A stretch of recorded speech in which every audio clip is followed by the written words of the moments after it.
Aujourd'hui, nous allons parler du plus grand investisseur au monde. Oui, nous allons parler de Warren Buffett. En date d'aujourd'hui, la valeur nette de Warren Buffett est de 117 milliards de dollars. Énorme! Ce qui fait de lui le 7e homme le plus riche au monde. Ce qu'il faut savoir sur Warren Buffett, c'est que il a commencé son premier business à l'âge de 7 ans. 7 ans, il le dit lui-même. Donc ceux qui sont souvent étonnés quand je parle moi de 9 ans, attention, allez fouiller un peu l'histoire des milliardaires, vous serez subjugués. Donc pour les plus curieux, ceux qui aimeraient bien savoir ce qu'il faisait à l'âge de 7 ans, c'est que durant un été, l'été de son 7e anniversaire, il faisait très chaud. Donc il observait ceux qui font du jardinage et ceux qui s'occupent justement des jardins des gens dans son quartier. Et là, il s'est dit, mais pourquoi ne pas leur offrir des boissons rafraîchissantes? Bon, à l'époque, Coca-Cola n'existait pas encore. On appelait ça aux États-Unis pop. Donc, c'est comme ça qu'il lance son premier business à l'âge de 7 ans en vendant des pop justement à un public très ciblé. C'est pas fini. À l'âge de 11 ans, il effectue son premier investissement dans le stock market. Donc, il achète sa première action et à l'âge de 14 ans, il investit pour la première fois dans l'immobilier. Mais aujourd'hui, on ne va pas parler juste des investissements de Warren Buffett. Aujourd'hui, on va parler de quelque chose de plus précis, quelque chose qui touche. Il les appelle les pauvres. Ceux qui n'arrivent pas à bien gérer leur argent. Et quand on parle de pauvres, s'il vous plaît, ça n'a rien à voir avec combien vous faites. Vous pouvez vous faire 1 million de francs CFA par mois. Vous pouvez vous faire 4 000 $ par mois, 3 000 € par mois. Mais si vous ne savez pas gérer votre argent et si vous faites ces erreurs-là, je suis désolée, mais d'après Warren Buffett, vous êtes pauvre. Bonjour et bienvenue dans Parlons de business. Alors si on parle de quoi? On parle de business, on parle d'opportunités d'affaires, on parle d'argent, et on parle de tout ce qui peut faire grossir ton compte bancaire, même de mindset. Si vous me découvrez dans cette vidéo, mon nom c'est Stéphanie Bida. J'ai lancé mon premier business à l'âge de 9 ans. Oui, on est sur les traces de Warren Buffett, passionné par le business et experte dans la multiplication de l'argent. Là. Du coup, là, on va se dans le vif du sujet. Vu qu'on va parler de Warren Buffett, c'est vraiment ces mots que je veux prendre. À ça, je vais peut-être ajouter 1 ou 2 conseils pratico qui s'appliquent moi, principalement dans mon cas. La raison pour laquelle je me fais autant d'argent. Et quand je parle d'autant, je vous parle de millions d'euros. Ok, ceux qui suivent la chaîne, ça fait 2-3 ans. Je vous ai montré mes investissements. Je suis encore dans un des investissements présentement d'un autre pays. C'est important d'écouter ceux qui réussissent afin d'éviter de faire des erreurs de novice. Quand quelqu'un te dit qu'il a plus de 100 milliards de dollars, 100 milliards, pas millions, I bet you have to listen, guys.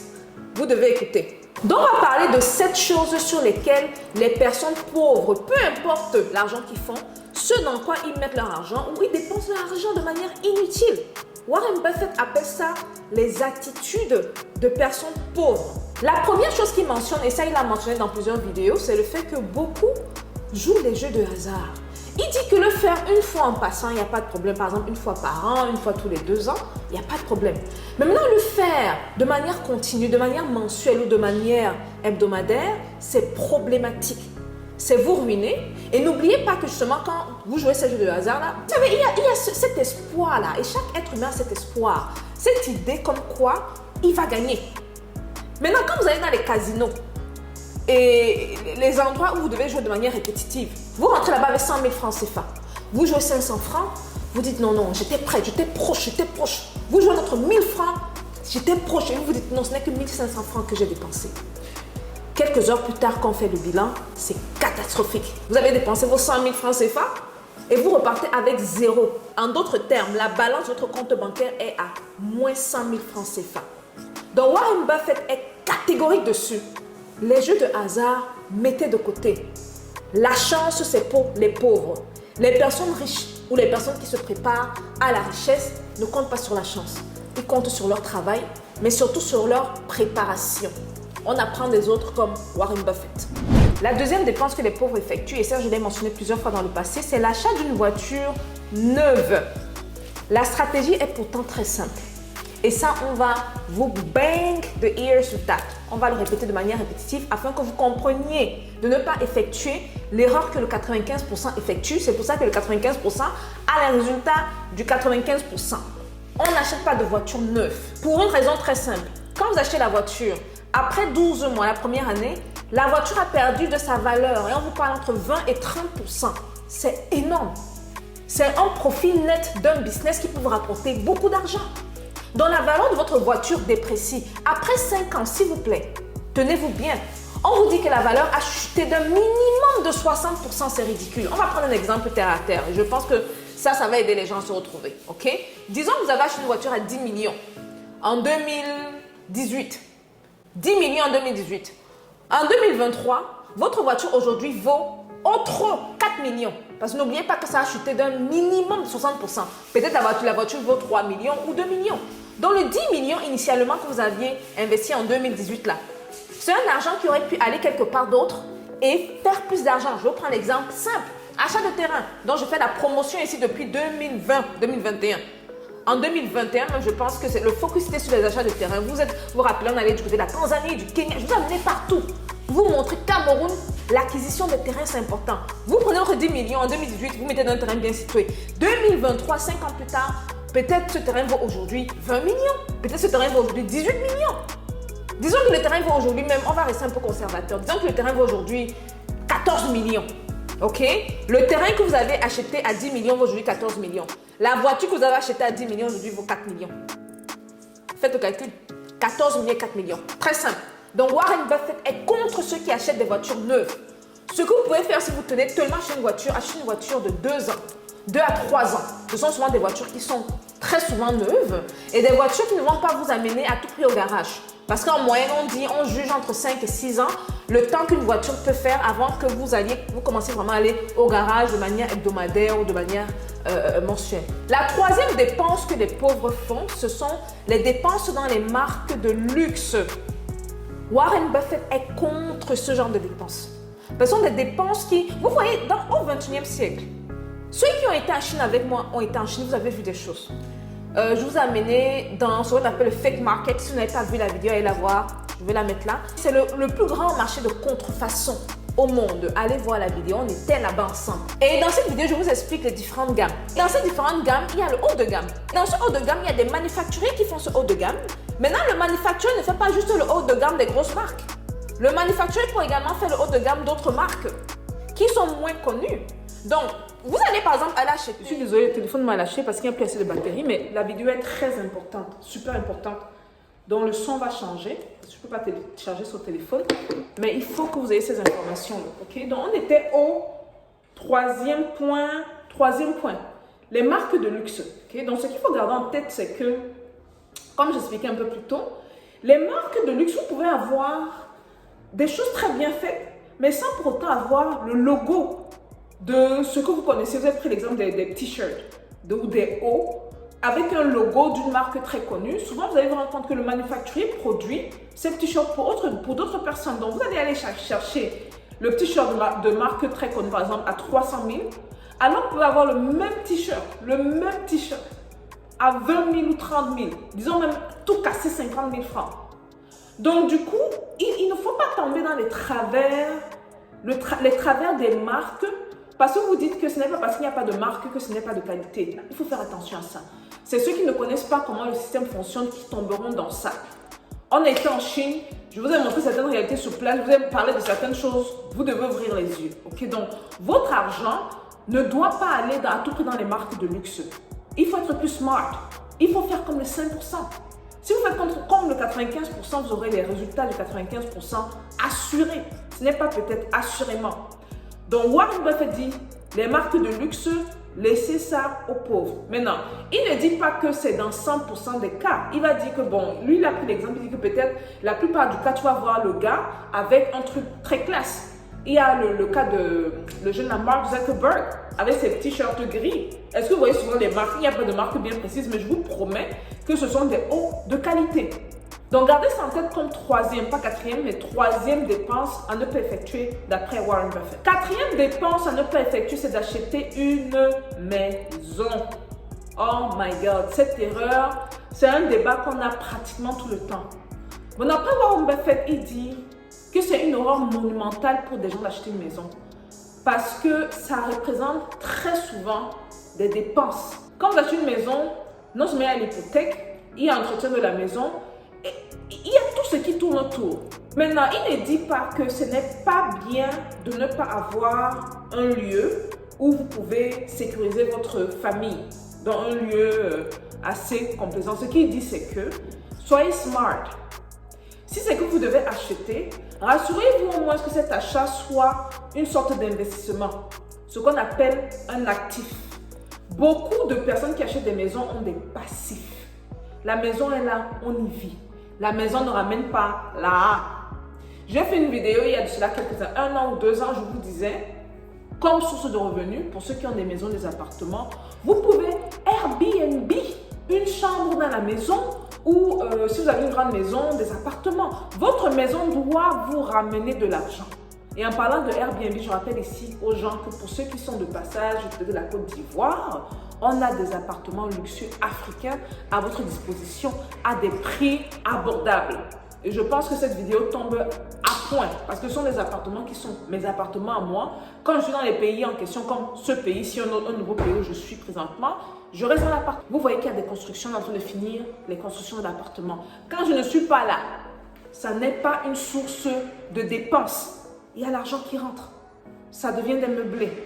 Et c'est dans cette optique-là, on est vraiment sur des pas de Warren Buffett. Ce sont ces conseils qu'on applique. Parce que comme je l'ai dit au départ, c'est quelqu'un qui vaut aujourd'hui 117 milliards de dollars. Les gars, on n'a même pas encore touché le milliard. Donc autant écouter ceux qui sont arrivés à 100 et quelque chose de milliards. La cinquième dépense, je pense que ça c'est la chose qui l'horrifie le plus. La dépense du temps. Les gens passent le temps à jouer aux jeux. Les jeux game là, à regarder la télévision. Quand on va acheter une télévision luxueuse, tu t'assois devant la télévision, ça te prend le temps. Sachez que le temps, c'est la chose la plus précieuse sur cette terre. Parce qu'on ne peut pas acheter le temps. C'est la seule chose qu'on ne puisse pas acheter. Même l'amour, on achète. Vous dit que l'argent achète tout. Mais le temps là, ça n'achète pas. Donc vous achetez la télévision, donc prenez votre argent. Vous allez mettre dans la télévision de, je sais pas, 400, 500 000, 600 000, que sais-je. Les grosses télévisions concaves là. Parce que chaque année, il y a toujours une nouveauté qu'on rajoute. Pas seulement ça. Le temps que vous pouvez passer à investir, à penser à vos projets, à voyager, à bouger, à négocier, à faire du réseautage. Le temps là, vous le passez dans la télévision. Et vous regardez votre vie s'égrener, passer comme ça à travers vos doigts. À la fin de l'année, on va faire le bilan. Voici l'année qui a commencé, non? Voilà l'année qui vient de finir. Vous faites le bilan de votre année, vous vous rendez compte que vous n'avez rien foutu. Après, vous allez accuser qui? Le voisin, les sorciers, toujours dans la superstition, c'est toujours l'autre. Hein. Ce n'est jamais nous ou toi qui me regarde, c'est toujours le problème de l'autre. Il y a un moment, il faut se dire qu'on doit bouger nous-mêmes notre propre destin. Donc Warren Buffett est vraiment contre ceux qui jouent au game, donc ils achètent les games, les jeux vidéo, ceux qui achètent des télévisions, ils passent des heures et des heures devant la télévision. Moi, je vais me rallonger ça parce que lui, il est à la télévision. N'oubliez pas que c'est un papa de 80-90 ans. Nous, notre génération, c'est ça. Ok? Les réseaux sociaux, là, il faut faire attention, les gars. Ça vous appauvrit et c'est pas bon. La sixième dépense qu'il déplore, c'est ceux qui achètent on appelle ça gym membership. Vous voyez le sport, surtout quand l'été approche, tout le monde veut aller dans la salle de sport de gym, tout le monde veut avoir l'air bien, tout le monde veut, que sais-je. Il faut garder en tête que les salles de gym savent clairement que le taux de rétention là est très bas. Mais en termes de publicité, ils ne vont pas faire la publicité de ça pour dire que voilà, notre taux de rétention est de 15%. Si c'est 15%, ça veut dire que 85% des gens qui viennent s'abonner là, ils s'abonnent, ils ne continuent pas. Ok, donc pour lui, il met en garde, il demande de ne pas que c'est une dépense de pauvres, que les personnes vraiment sérieuses peuvent, et je vois il y a des excuses des gens ici, hein, que oui, ils ont besoin de motivation. Motivation, on a besoin de motivation, on te dit que 85% ne reste même pas dans ça. Maintenant, peut-être si tu es du 15%, bon. Mais maintenant, combien de 15% sont vraiment sur cette chaîne, si je ne sais pas. Mais ce qu'il dit, c'est que bon, les gens peuvent par exemple aller courir à l'extérieur, les gens peuvent faire le sport à la maison. Il y a des trucs très créatifs, il y a des applications par exemple que les gens ont créées pour vous montrer les exercices physiques à faire. Donc lui, il est vraiment contre ce genre de dépenses. La septième dépense, qui est une dépense avec laquelle j'ai eu à flirter, mais je ne l'ai pas faite, ce sont des vacances extravagantes. Donc les gens qui se payent des vacances fous, vous savez, c'est important de voyager, c'est très important. À travers les voyages, on apprend l'école de la vie. C'est tellement important, les gens ne réalisent pas. Mais dans le même temps, C'est important de voyager de manière économe, on va dire ça. La plupart du temps, quand moi je voyage, je suis en business class. Maintenant, je ne vais pas prendre les business class qui me coûtent ou les first class qui me coûtent 30 000 $ le voyage. C'est comment 30 000 $? Que c'est comment? Non, mon assistante qui s'occupe de booker les tickets, elle sait qu'il y a le mardi soir, il y a le dimanche soir, surtout en soirée. Donc il y a des jours bien précis pour booker les tickets. Et pour le même vol, vous êtes par exemple, vous rentrez compte que par exemple pour un vol, je vais prendre un exemple, Cameroun, États-Unis, aller-retour. En vol business class, moi j'ai payé mon ticket par exemple à 8 000 $. Ok? Quelqu'un d'autre, mon voisin qui est assis à côté de moi, vous allez voir que toujours business class là, le gars a payé 20 000 ou 25 000 $. Parce qu'il a payé le ticket dans les 24 heures ou dans les 48 heures, parce que la personne n'a pas booké le ticket à la bonne heure ou durant la bonne journée, parce que la personne n'a pas eu à penser à avoir des miles, parce qu'avoir des air miles aide énormément. Donc, c'est important de prendre des vacances après Warren Buffett, mais il ne faut pas être extravagant dans les dépenses. Okay? Il faut être assez économe, assez minutieux. Donc, on va aller chercher des tickets qui, selon la classe, ne doivent pas vous coûter énormément d'argent. Si vous voyagez en économie, vous devez également appliquer les conseils que je viens de donner. Okay? Si vous allez dans un hôtel 5 étoiles, bon, il y a hôtels qui vont peut-être vous prendre 300 000 la nuit. Beaucoup, il y a beaucoup, même 300, 400 000 la nuit. Pourquoi ne pas chercher un Airbnb? Vous serez par exemple à 60 000, 80 000 la nuit, toujours avec l'aisance. Vous vous sentirez même plus à la maison. Vous avez une certaine aisance, vous avez un certain style, dépendamment des appartements que vous cherchez, où vous allez, que ce soit en Asie, en Afrique, en Europe, en Amérique. Qu'on ne fasse pas des dépenses folles qu'on va regretter. Parce que c'est que quand vous allez chercher l'appartement de 300 ou l'hôtel de 300, 400 000 la nuit, 3 jours plus tard, vous êtes à l'extérieur de l'hôtel, vous allez dépenser 1 200 000. L'investissement est où? Oui, vous avez pris des photos, vous avez mis sur Instagram, que sais-je. Je ne suis pas là pour critiquer les gens qui payent trop cher pour leur style de vie. Mais est-ce que ça n'aurait pas été, par exemple, d'aller chercher un Airbnb de 100 000 la nuit, 3 nuits 300 000, vous économisez 900 000 au lieu de 1 200 000. Le 900 000 pour aller quelque part, achat de terrain par exemple, ok? Voilà. Donc, je pense que ça conclut la liste. Laissez-moi revoir la liste. La liste de ce que Warren Buffett appelle les dépenses de pauvres, en espérant que ça ouvre les yeux de plus d'une personne. Voilà. Dites-moi ce que vous pensez. Dites-moi si vous tombez dans la catégorie des 7 dépenses que les pauvres effectuent. Si vous êtes sur la voie justement de la correction de ces attitudes-là, je pense que la plupart d'entre nous, on a eu à faire 1 ou 2 de ces dépenses-là. Je pense. La plupart d'entre nous. Hein. Maintenant, il y a les 5. Vous voyez, il y a les gens qui dorment avec Warren Buffett là, qui eux sûrement n'ont pas effectué les mêmes erreurs qu'on a effectuées. Et si c'est le cas pour vous, tant mieux. Quant aux autres, restons concentrés, cherchons l'art. On se voit la prochaine vidéo, ok? Peace out.